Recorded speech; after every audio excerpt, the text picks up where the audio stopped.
So now here is the President of the United States, Mr. George Bush.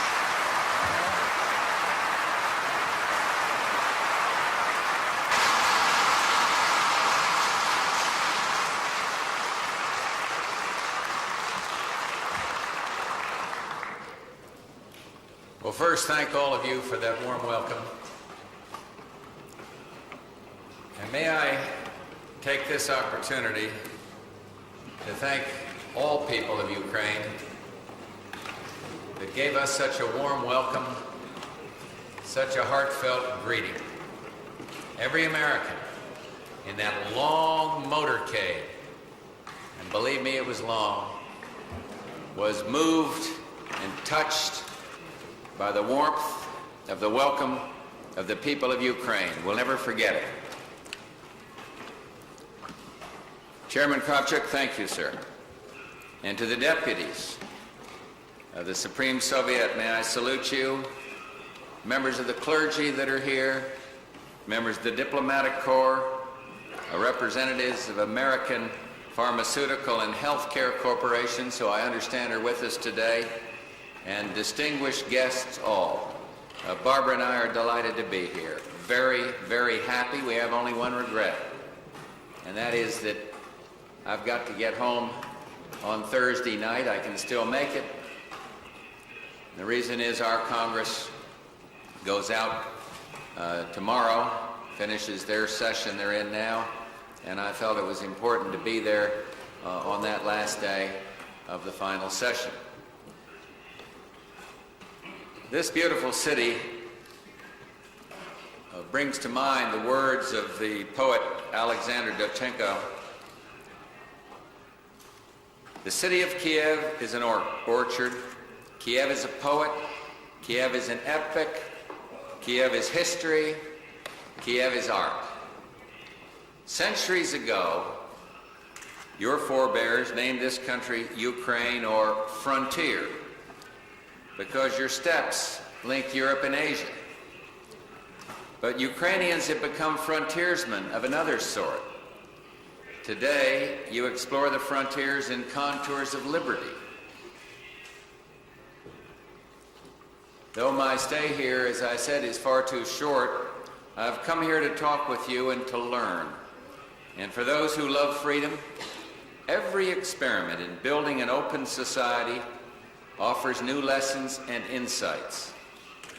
You face an especially daunting task.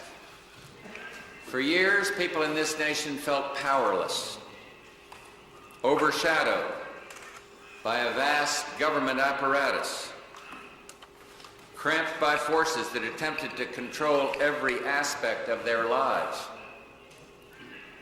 And today, your people probe the promise of freedom in cities and republics, on farms, in businesses, around university campuses.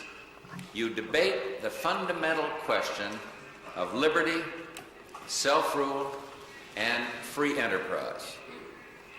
Americans, you see, have a deep commitment to these values. We follow your progress with a sense of fascination, excitement, and hope. And this alone is historic. In the past, our nations engaged in duels of eloquent bluff and bravado. And now the fireworks of superpower confrontation are giving way to the quieter and far more hopeful arts of cooperation. I come here to tell you we support the struggle in this great country for democracy and economic reform. And I would like to talk to you today about how the United States views this complex and exciting period in your history, how we intend to relate to the Soviet Central Government and the Republican governments. In Moscow, I outlined our approach. We will support those in the center and the republics who pursue freedom, democracy, and economic liberty. We will determine our support not on the basis of personalities, but on the basis of principles. And we cannot tell you how to reform your society.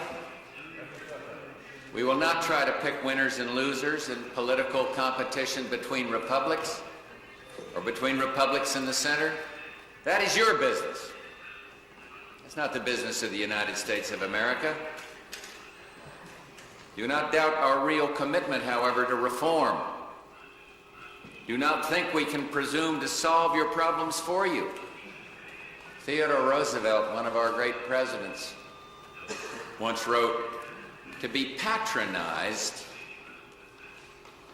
is as offensive as to be insulted."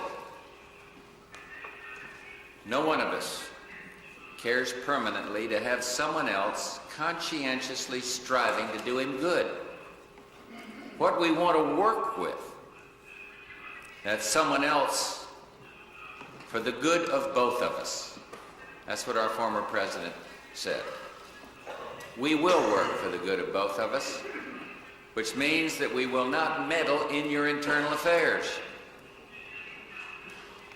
Some people have urged the United States to choose between supporting President Gorbachev and supporting independence-minded leaders throughout the USSR.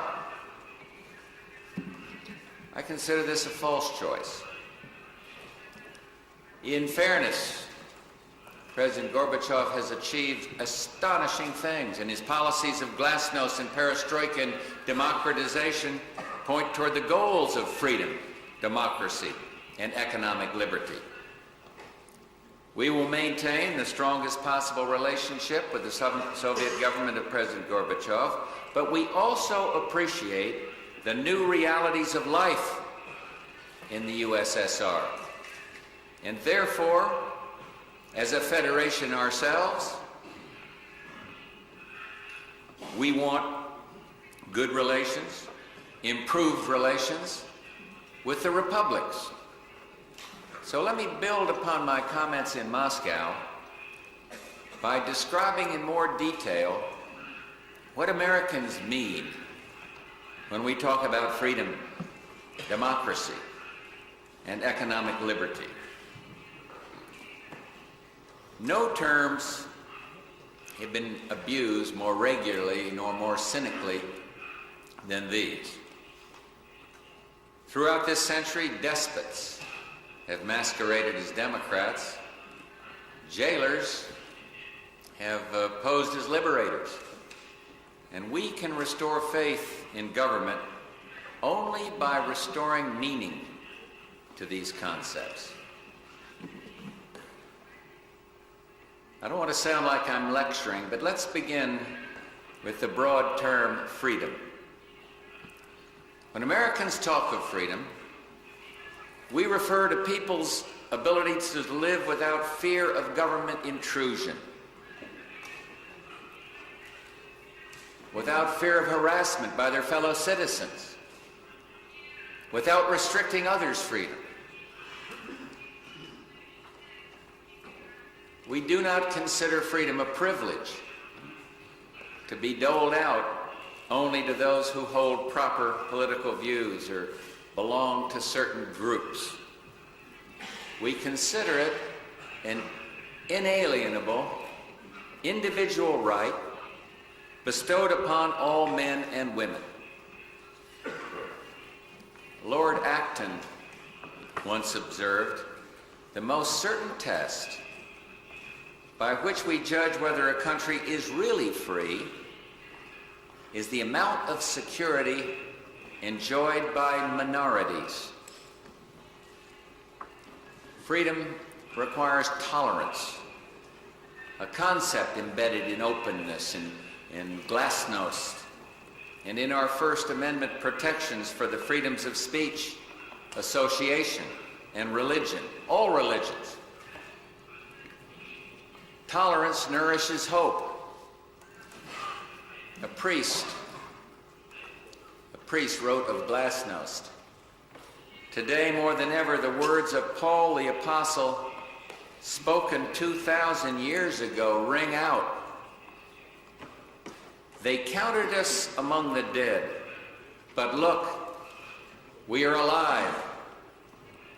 In Ukraine, in Russia, in Armenia, and the Baltics, the spirit of liberty thrives.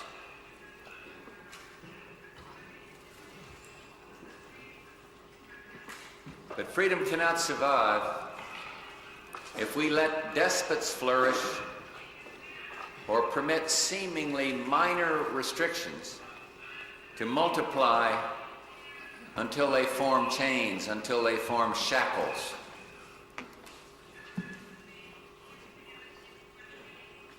Later today, I'll visit the monument at Babi Yar, a somber reminder, a solemn reminder of what happens when people fail to hold back the horrible tide of intolerance and tyranny. And yet freedom is not the same as independence. Americans will not support those who seek independence in order to replace a far-off tyranny with a local despotism. They will not aid those who promote a suicidal nationalism based upon ethnic hatred.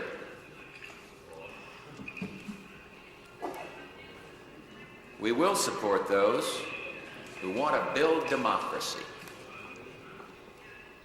And by democracy, we mean a system of government in which people may vie openly for the hearts and, yes, the votes of the public. We mean a system of government that derives its just power from the consent of the governed, that retains its legitimacy by controlling its appetite for power.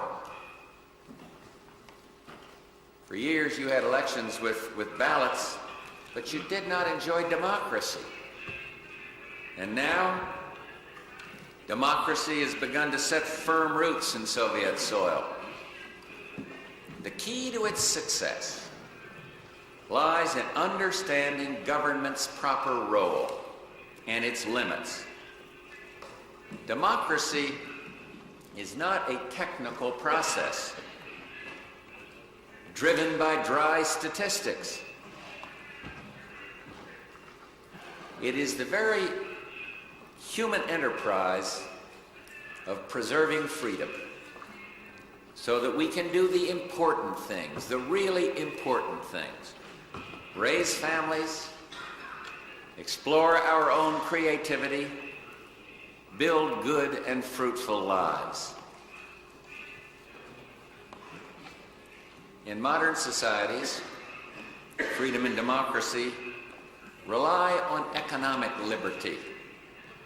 A free economy is nothing more than a system of communication.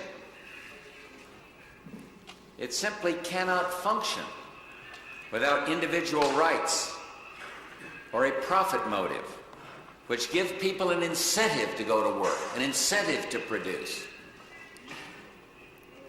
And it certainly cannot function without the rule of law, without fair and enforceable contracts, without laws that protect property rights and punish fraud.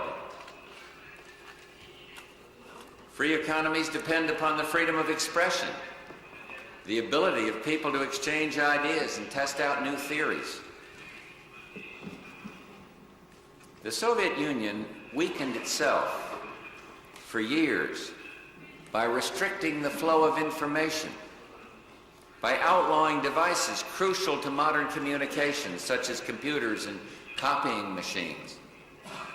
And when you restricted free movement, even tourist travel, you prevented your own people from making the most of their talent. You cannot innovate if you cannot communicate. And finally, a free economy demands engagement in the economic mainstream. Adam Smith noted 2 centuries ago, trade enriches all who engage in it. Isolation and protectionism doom its practitioners to degradation and want. I note this today because some Soviet cities, regions, and even republics have engaged in ruinous trade wars. The republics of this nation have extensive bonds of trade which no one can repeal with the stroke of a pen or the passage of a law. The vast majority of trade conducted by Soviet companies, imports and exports, involves, as you know better than I, trade between republics. The 9+1 agreement holds forth the hope that republics will combine greater autonomy with greater voluntary interaction, political, social, cultural, economic, rather than pursuing the hopeless course of isolation. And so American investors and businessmen look forward to doing business in the Soviet Union, including the Ukraine. We've signed agreements this week that will encourage further interaction between the U.S. and all levels of the Soviet Union. But ultimately, our trade relations will depend upon our ability to develop a common language of commerce, currencies that communicate with one another, laws that protect innovators and entrepreneurs, bonds of understanding and trust. It should be obvious that the ties between our nations grow stronger every single day. I set forth a presidential initiative that is providing badly needed medical aid to the Soviet Union. And this aid expresses American solidarity with the Soviet peoples during a time of hardship and suffering. And it has supplied facilities in Kiev that are treating victims of Chernobyl. You should know that America's heart, the heart of all, hearts of all, went out to the people here at the time of Chernobyl. We have sent teams to help you improve upon the safety of Ukrainian nuclear plants and coal mines. We've also increased the number of cultural exchanges with the republics, including more extensive legal, academic, and cultural exchanges between America and Ukraine. And we understand that you cannot reform your system overnight. America's first system of government, called the Continental Congress, failed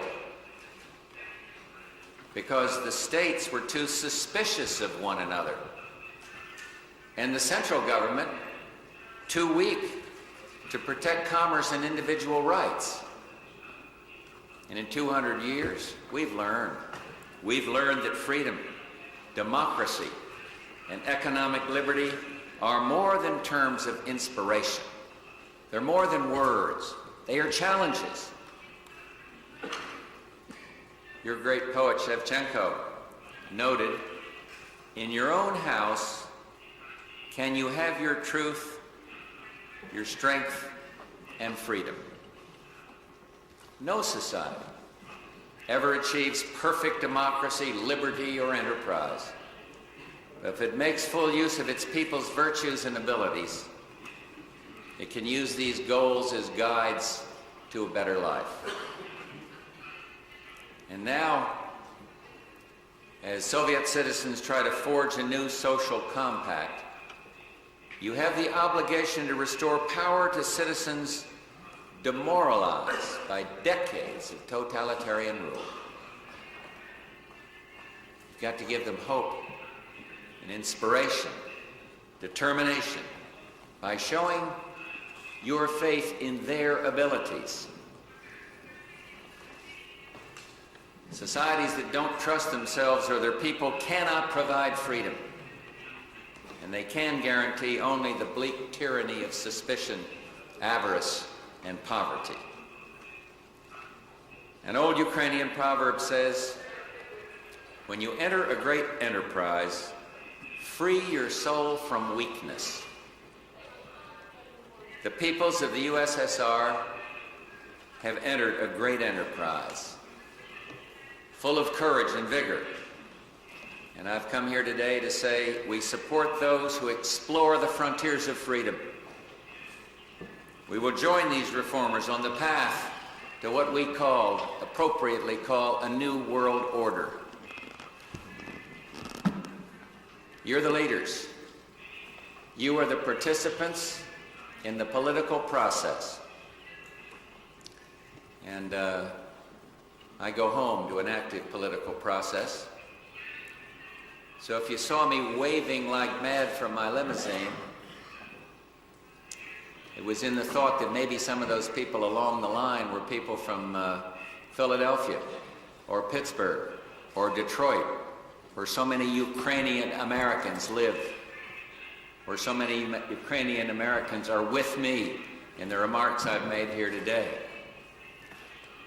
This has been a great experience for Barbara and me to be here. We salute you. We salute the changes that we see.